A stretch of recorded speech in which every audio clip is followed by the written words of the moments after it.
Well, it's Wednesday, and you all know what that means. That means, once again, as you know, we have AEW Dynamite. It begins with, of course, with the quarterfinals of the AEW World Tag Team title tournament. So we have two matches that will determine who will advance into the semifinals. And then, of course, we have a number one contendership for the TBS title. So who will face against Julia Hart for her belt? Well, that is going to be interesting because for the special guest commentator who will be watching this match is none other than the CEO, Mercedes Monet. And then, of course, we have Will Ospreay taking on Katsuyori Shibata. And then finally, of course, we have a number one contender who will face Samoa Joe for the AEW World title. Will be the Alpha Konosuke Takeshita or Swerve Strickland. But first things first. Now, as you know, I have missed out a few wrestling shows. I rarely put some promotions that many of you may or may not have heard of. So today we have, of course, is Pro Wrestling ZERO1. Now, as you know, in the last episode, I reviewed Real Zero One, which is a faction within Pro Wrestling ZERO1. So this one is for their 23rd anniversary, destruction, creation, and birth that took place back on March 3rd. So I'm looking forward to reviewing this event, and this one features two title matches, and of course, New Japan Pro Wrestling's New Japan Hiromu Takahashi makes his appearance as well. And then, of course, we do cap it up with some news updates. We're only going to be, of course, talking about updates with the promotions, with their upcoming events, such as who's booked, what matches are set, and then that'll be it for today. So, let's get ready for another episode of the Deleted Wrestle Zone.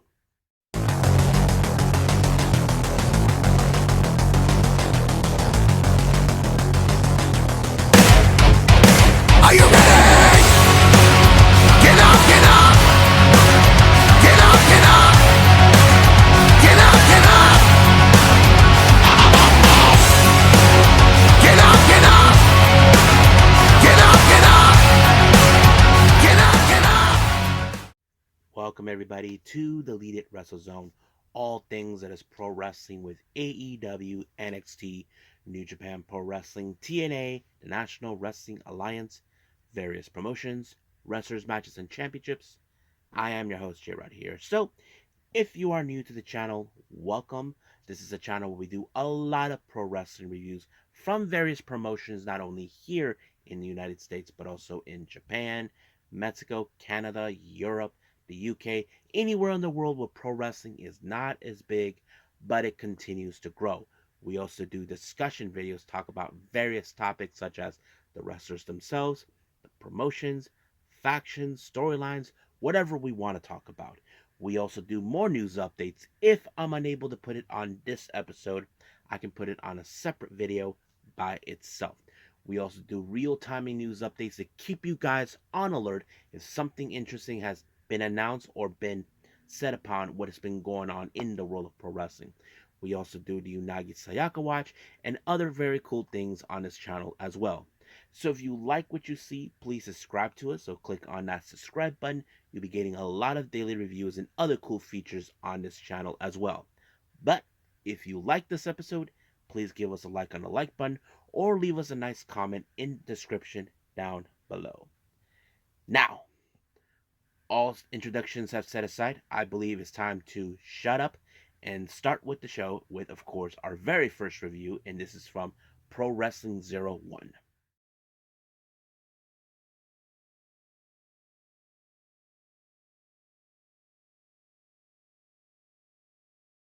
Okay, our first review. This is from Japanese promotion Pro Wrestling ZERO1, not Real Zero One, which is the name of the faction within the promotion. This is Pro Wrestling ZERO1. They just celebrated their 23rd anniversary, destruction, creation, and birth. Now, this thing was originally happened on the 3rd of March, but it wasn't broadcast until in their Samurai TV network until the 10th of March. This took place, of course, in Korakuen Hall. A very interesting event. But let's get started with our first match. Our first match is an 8-man tag match.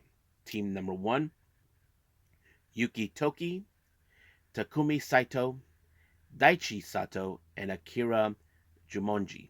Now, I've seen about maybe half of that team.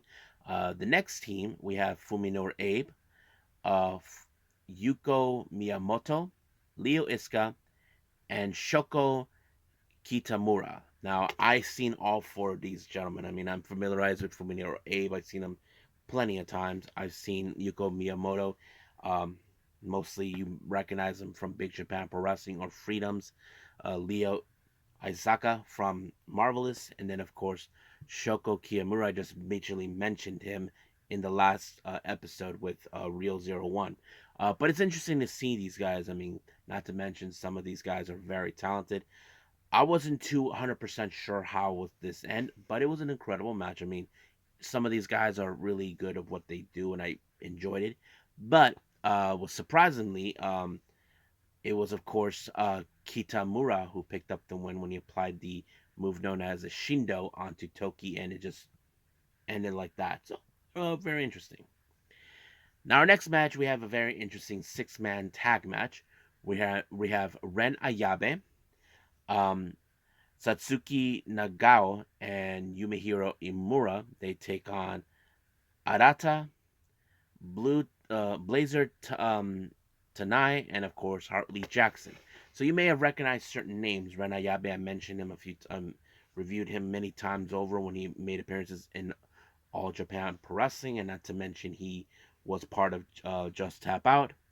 Yeah, but it was a really interesting match. I thought in the back of my mind, because Hartley Jackson is in there, that means that he was the strongest, that would have played out a factor in that. But nope. I was surprised with this guy, Satsuki Nagao, who put T- uh, what's his name, Tanai in the infamous octopus submission, and just like that, he just tap out. So it was over right from there. Now our next match, we have a very interesting singles match. We have Rikiya Fudo taking on Shuji Kondo. Very interesting to see Shuji Kondo show up outside. Now, don't forget, normally he's, as you know, he is now the general manager of the Yoshi promotion Evolution. But he will wrestle on occasionally, even within Evolution if he wants to. But however, he has been making appearances outside since leaving All Japan. But nonetheless, it was a pretty good match. It was a bit of a hoss fight, if you might add to it. Wasn't 100% sure, but a part of me was thinking maybe um, Ishikawa will walk out as the winner since he is more recognizable in the wrestling world. Well, he did. He applied some sort of a driver onto him, and just like that, it was over. So, good victory on him. Now, our next match, this is for the NWA International Tag Team titles. The challengers, Kamikaze and Kohi Saito. I haven't seen Kohi Saito for quite some time. I remember him making appearances in All Japan Pro Wrestling. They faced the champions, uh, Junya Matsunaya, um, Sugutaki Sato. I think I've seen those guys on the previous episode with Real Zero One. Uh, Nonetheless, it was a pretty good match. But the one thing that was very striking is Kamikaze. He seems like the kind of guy who was determined to win the match by just observing this whole thing. I was like, wow, this guy's determined to win. But however, it was of course Matsunaya Gaya who picked up the win just by pinning him. And as soon as they retain the belt, like any other challenger when it comes to retaining their championship belts, challengers will come left and right. And among them is, of course, one of the leaders of Real Zero One, Chris Weiss. I don't know what he's blabbering about. I mean, he is the current top champion in the promotion, so very interesting that he made an appearance. But it makes you wonder, okay, who he's going to team up. Well, we'll see. Now, our next match, we have singles action. We have Ryo Hoshino. He takes on the Time Bomb from New Japan Pro Wrestling. Hiromu Takahashi. Now, you probably ask yourselves, really? Hiromu's in this? Yeah. I mean, we know he had made various appearances outside of New Japan. Certain times he did that to scout wrestlers for the All Star Junior Festival that he produced himself. Um, I, I was like all in for this match, not because Hiromu's in it. I'm like always curious. He's always up to something. Like always tried to figure out each wrestler. But unfortunately, this match ended by TKO because something happened outside the ring. Um, Oshino might have injured himself. So the match was thrown and given to Hiromu Takahashi.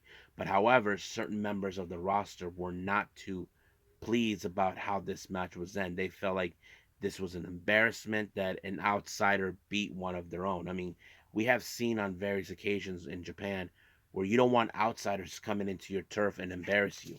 But however, I don't know exactly what they were saying, but a part of me would like to think that maybe Hiromu would tell them, hey, if you have a problem with me, then get in the ring with me when the time comes.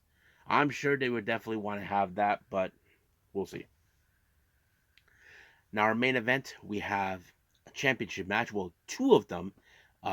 We have the 01 World Junior Heavyweight title, and then the 01 International Junior Heavyweight title, both defended.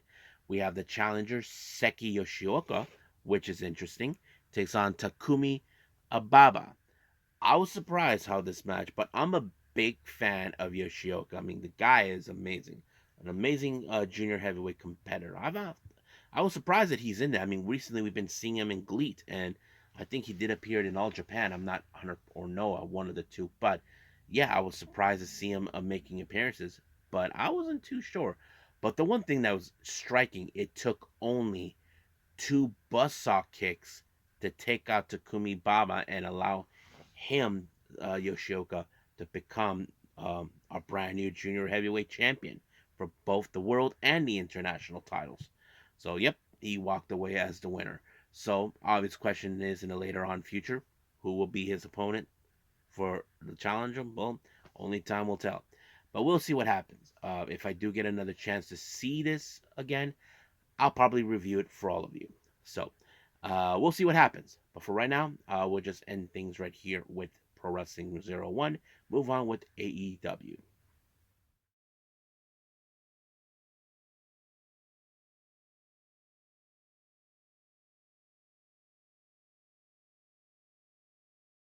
Okay, AEW Dynamite.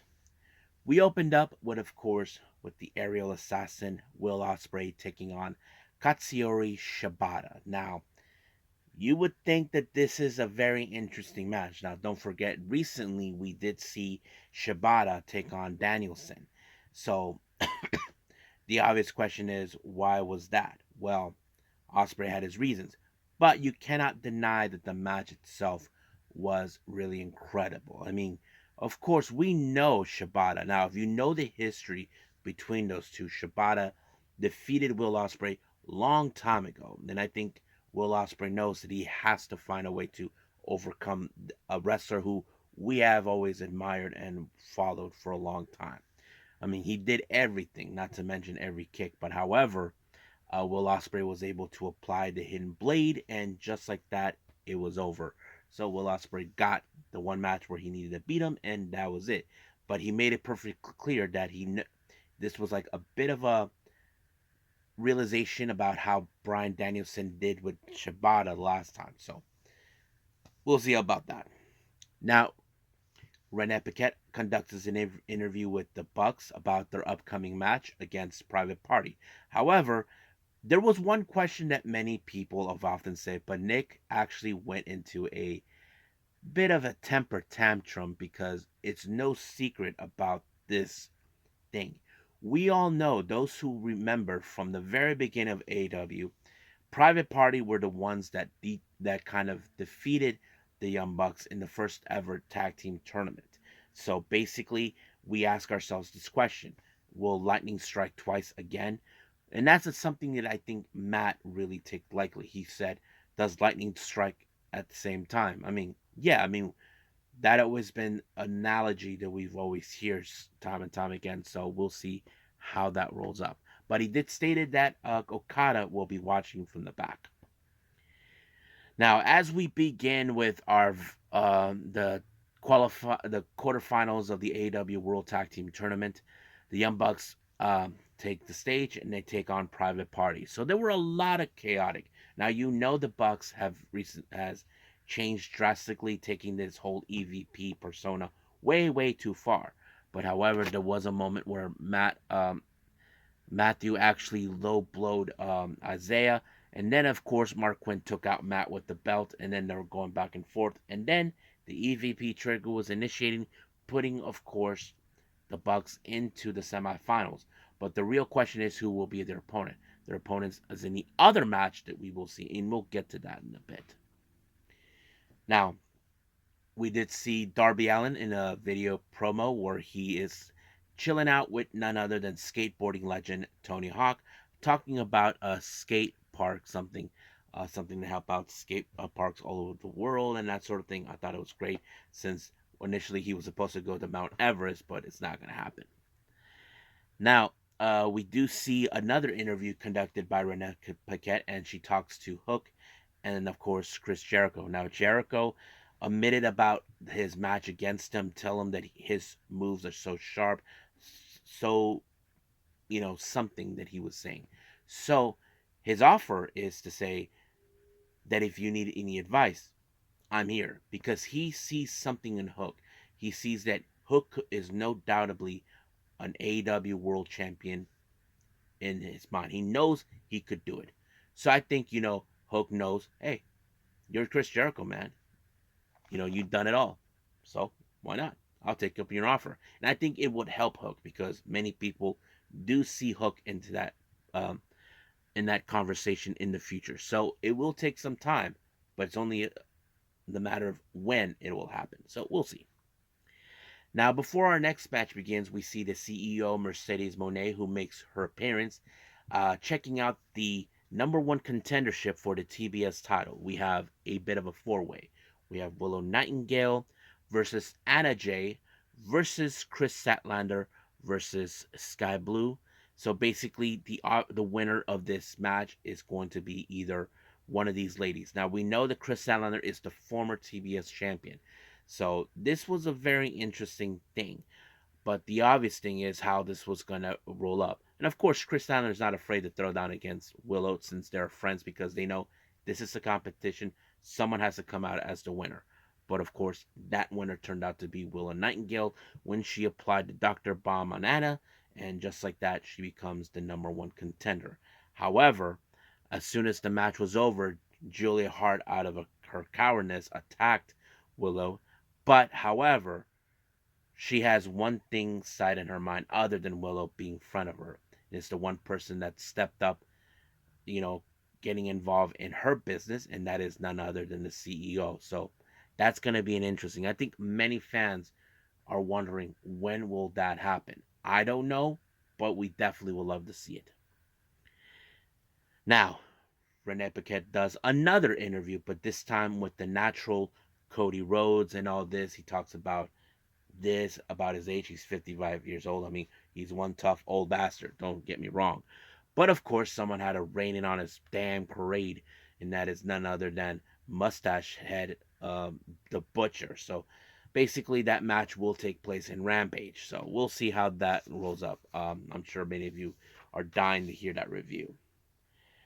Now, our next match is the other quarterfinal match between in the World Tag Team Tournament. We have Trent Beretta and Orange Cassidy taking on the Undisputed Kingdom, Bennett and Taven. But of course, that piece of garbage, Roderick Strong, decided to show up. There, he even tries to shove the whole AEW International title in his face. So I think he's trying to tell him, hey, you're not going to win the tag team titles because you are a joke. But as always, I knew that Roderick Strong, since he was on the outs, he's going to try to interfere. But thank God for Chuck Taylor for being involved. But it only took a jackknife by, of course, Trent to put away Mike Bennett. And just like that, they're in the quarterfinals. But the obvious thing about this is we now know who will be facing the Bucks. And that is, of course, Cat Orange and Trent. So this is going to be a very interesting match between those two. So we'll see where that leads us from here on out. Now our next match, no, our next interview, our final interview is of course Renee Paquette talking to Kyle O'Reilly. Now, of course, she asked about his match last week against Brian Keith, and of course the whole thing with Undisputed Kingdom. Now, many people, as we speak, are asking themselves, will Kyle O'Reilly join up with Cole and Strong? He said that he still loves those guys, but he would rather do things on his own. And that is something, of course, he wants to be proud of. So I think many people, even to this day, would say, no, he's going to join with the Undisputed Kingdom. Well, we don't know yet exactly. I mean, I'm sure can picture it. I can picture O'Reilly being with the Undisputed Kingdom. That is no doubt in my mind about that. But we'll see when it happens. Only time will tell. Now, our main event is the AEW World Title number one's contendership.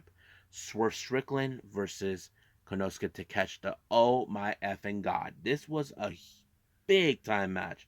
Now, you know that this is one of those matches where, of course, Swerve, who is desiring to win the world title, but he feels that those opportunities have been distracting him. And he feels that Konosuke Takeshita's appearance is just a distraction.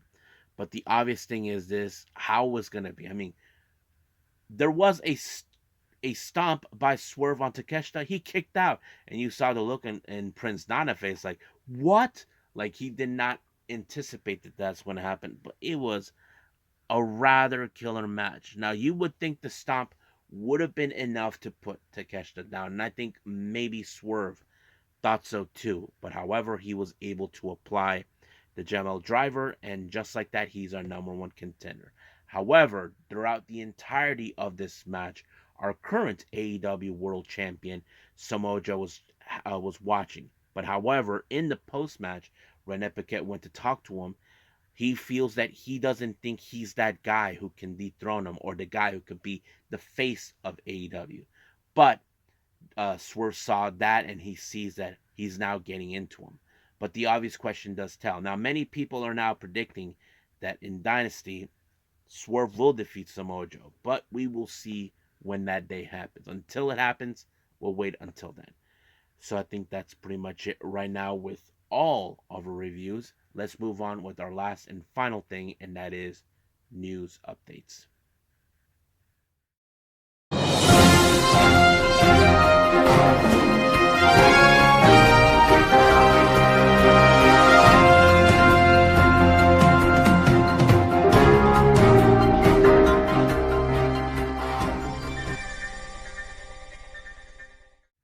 Okay, so welcome to our news update. So this is what we have for all of you. We're only going to do updates with the promotions for their upcoming events.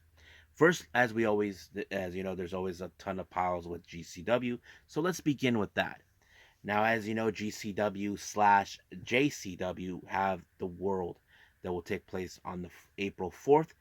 They just announced that there will be a four-way tag team match. We have Los Macizos versus Ambos. I don't know who they are. We have Doris and Leon Slater. And then, of course, we have Yoshiko and Maho. That's going to be an interesting match. Can't wait to see it. And then, of course, as you know, on during the WrestleMania week, we have the Indie Hall of Fame that will take place on the 7th of April. And they just announced for the fourth inductee, and that is someone, Steve Corino. Yeah, he is the father of Colby Corino, who I mention all the time on this channel on various promotions. But it was turned out that his own son will be inducting into the Indie Hall of Fame. So it's really great for him. Now, as you know, recently I did announce that that in May, GCW has announced for two new shows, one in Chicago, one in Columbus. Now, for they just recently released the name of these shows. On the Chicago show on the 25th in May is called Take a Picture, so that's going to be good. And then, of course, on the 26th of May for the Columbus, Ohio, that is Paranoid. So that's pretty much it with the GCW updates on that. Let's move on with the rest of the promotion updates. As you all remembered, also, I did talk about that New Japan, along with the talent from Stardom, will be making their appearance in April as well for their first show in Taiwan, Wrestling World, and they just announced for a Stardom match that will be there, and they picked Hanako versus Starlight Kid, so that's gonna be interesting to watch. This will take place, in case anybody asks, on the 14th of April, so mark your calendars on that. Also on April 14th here in the States, we have Deadlock Pro Wrestling, DPW, with the No Pressure show taking place. They just announced the debut of one called Manders. He will be in action to take on Jake something. And then, of course, we move on to JCW, Jersey Championship Wrestling, with Strong Silent Type. They'll take place on the 27th of April.